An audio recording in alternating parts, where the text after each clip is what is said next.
Du journal des médias de Julien Pichenet. Avec un coup d'œil aux audiences, bien sûr, avec les chiffres à retenir du week-end, Julien. Il y avait le PSG hier soir sur TF1. C'était le premier match du PSG depuis cette fameuse victoire en Ligue des Champions. 3 800 000 téléspectateurs ont suivi cette victoire 4-0 sur l'Atlético Madrid en Coupe du Monde des clubs. 21% du public. Je vois Anissa Haddadi qui fait la boule.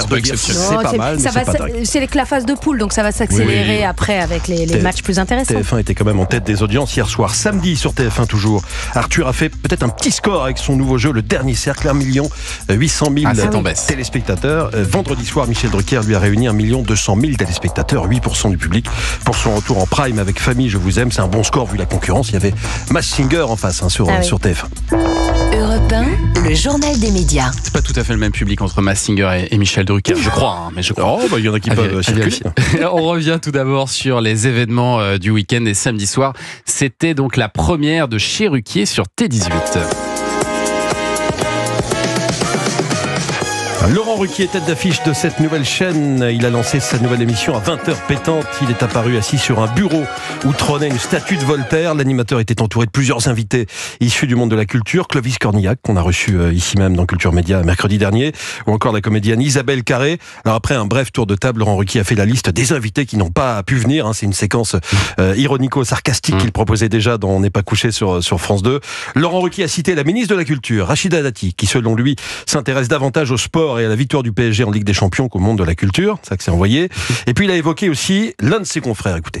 Nous ne recevrons pas non plus ce soir mon camarade Thierry Ardisson. Bon, faut dire qu'on s'est un peu fâché, c'est dommage, j'espère qu'on se réconciliera, parce que son livre, j'aurais vraiment adoré en parler. Il paraît que ça s'appelle « J'ai tout inventé sauf la modestie », publié aux éditions Un loup reste un loup. Ah oui, d'accord. C'est envoyé, ça commence, il règle un petit peu ses comptes à travers cette nouvelle émission. On ne connaît pas les audiences de cette nouvelle émission de T18. Il faudra attendre septembre pour connaître les audiences de cette nouvelle chaîne qui est arrivée, on le rappelle, le 6 juin sur la TNT. Vous regrettez Michel Field qui soit parti de France Télévisions, Laurent Ruquier ? Oui, moi j'aime beaucoup Laurent. Vraiment, c'est quelqu'un d'abord de très curieux, de très sensible. Ouais. Donc c'est vrai qu'il est parti parce qu'il a jugé que il n'avait pas été bien traité. Il avait fait la même chose à Europe. Voilà.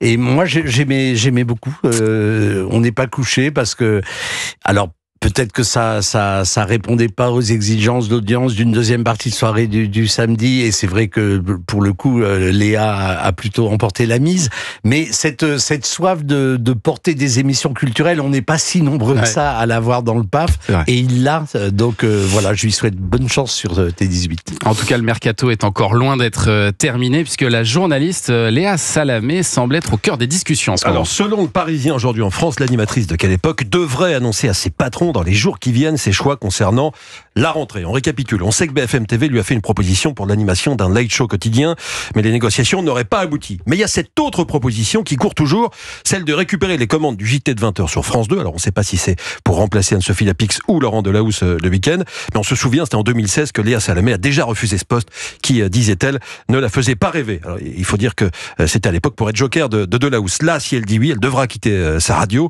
Et toujours d'après le journal Le Parisien aujourd'hui en France, elle a du mal à faire son choix. Elle n'en dormirait pas de la nuit en ce moment. Et puis cap maintenant sur les programmes. Aujourd'hui, TF1 lance son nouveau feuilleton quotidien Tout pour la lumière.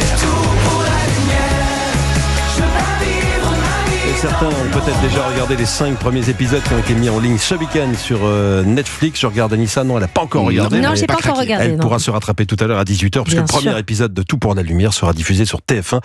Il s'agit là de la 5e fiction quotidienne présente actuellement dans le PAF. La 5e, et il y en a une 6e qui va arriver dans 2 semaines. C'est Nouveau Jour sur M6. Côté tournage, on revient sur TF1. Joy Esther, qui incarne Victoria, l'héroïne de Tout pour la lumière, nous en a dit plus.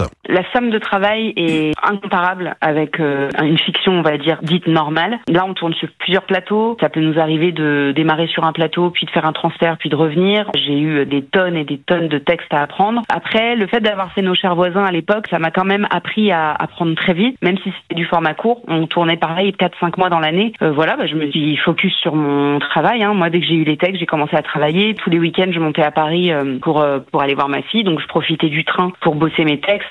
Joy Esther, micro d'Europe 1, tout pour la lumière, ça commence à 18h. On verra côté audience si ça fait mieux que Famille Nombreuse, qui a été jusqu'ici diffusée à 18h. J'ai regardé les audiences de lundi dernier. Famille Nombreuse faisait 1 million. On verra demain si ça fait mieux ou pas qu'1 million. Alors, beaucoup de feuilletons sur TF1, beaucoup de jeux sur France Télévisions. Vous avez certainement entendu cette critique récurrente sur le nombre de jeux à France Télévisions. Michel Field, il y a 9 jeux en quotidienne sur France Télé.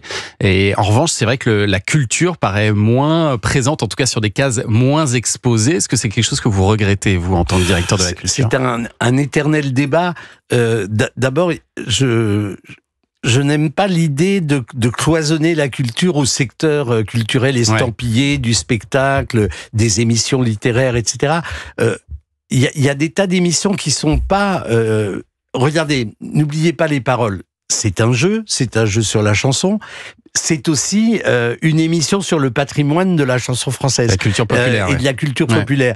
Quand Stéphane Bern fait ses secrets d'histoire, c'est pas une émission culturelle estampillée, mais c'est un formidable passeur d'un savoir historique. Donc, je pense que on nous fait beaucoup de faux procès. Évidemment, il y a pas aussi... de déséquilibre. Oui, il y a un déséquilibre, mais il faut bien comprendre que on ne peut pas travailler pour des niches.